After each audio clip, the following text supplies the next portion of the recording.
Amados irmãos e irmãs, hoje o nosso estudo, ele está em Sabedoria, capítulo 11, versículos de 1 a 14. Depois da síntese apresentada no capítulo 10, que nós estudamos, sobre a atuação da sabedoria e justiça na história primordial, cujo clímax foi justamente o Êxodo. Irmãos, o autor vai agora demorar-se na reflexão sobre a caminhada no deserto, buscando o sentido daqueles fatos, procurando ver como neles atuou a justiça e a sabedoria de Deus. Essa meditação do autor vai ser enriquecida pelo recurso helenístico da síncrese ou comparação, em cada fato sendo buscada a ação de Deus sobre os ímpios egípcios e sua equivalência em relação aos justos, os hebreus e vice-versa. Quanto aos ímpios, é importante notar que o autor, às vezes, fala de iníquos e injustos. Praticamente são sinônimos. Notar também que se a identificação dos justos como hebreus e dos ímpios como egípcio é óbvia, o autor jamais se faz, fiel ao seu propósito de não nomear pessoas nem grupos, para não comprometer a destinação mais ampla que ele tem em vista. Isso é muito importante ficar claro. Que pretende o autor com esta indagação? Irmãos, o autor, ele vive, não podemos perder isso de vista. O autor, ele vive a problemática da sua comunidade judaica em Alexandria, naquele final do primeiro século antes de nossa era. É apresentada a sua resposta, que é também o seu testemunho. Ele se dirige, antes de tudo, aos que detêm o poder, como ficou muito claro, e como nós já estudamos, e continua a dirigir-se a ele, mas sem esquecer seus próprios irmãos na fé. Já lhes demonstrou, contra as aparências presentes, que o justo triunfa, mesmo se pisoteado pelos ímpios, e que estes fracassam, mesmo que no momento abusem da sua pretensa força. Insistiu no julgamento final que nos alcança a todos, e que será tanto mais severo quanto maior tiver sido a esfera do poder.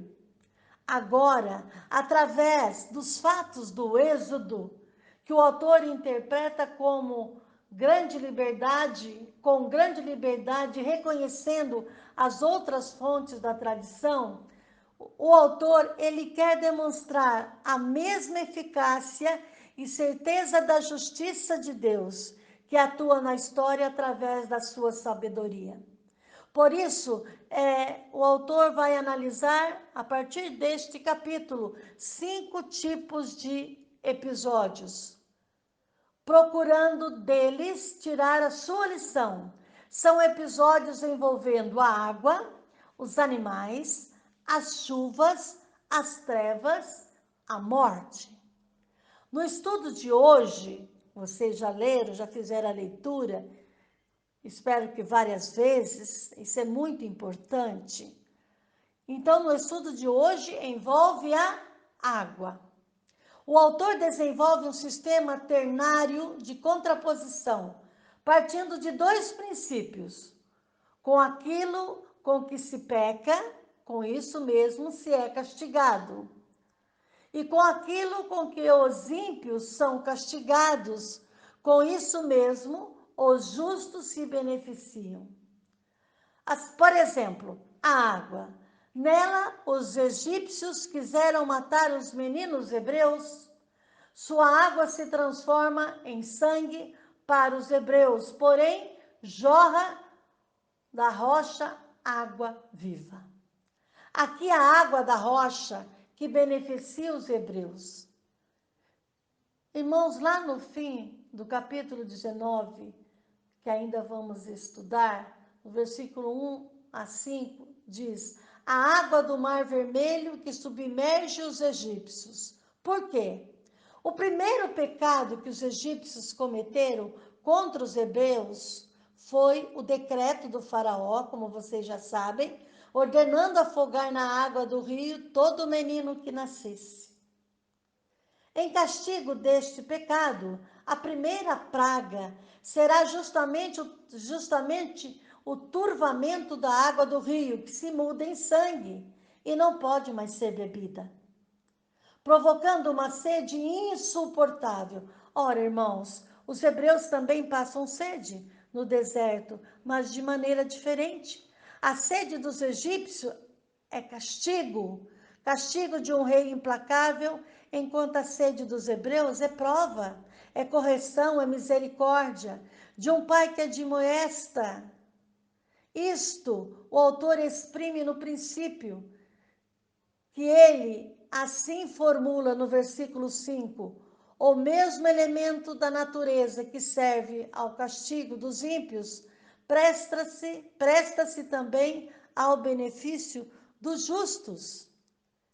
Nesse esquema literário, há um princípio unificador, que é o juízo, o julgamento.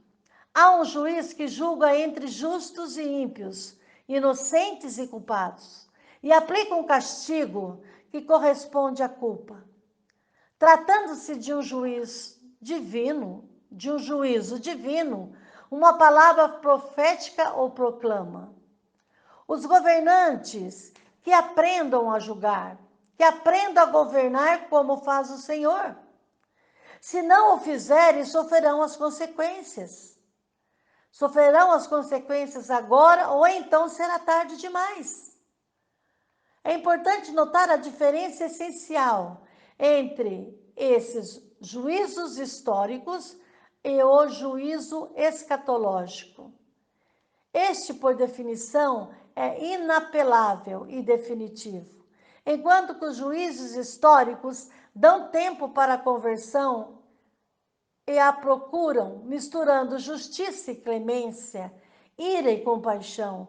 Irmãos, o autor crê que os governantes possam converter-se e deixem de abusar do poder.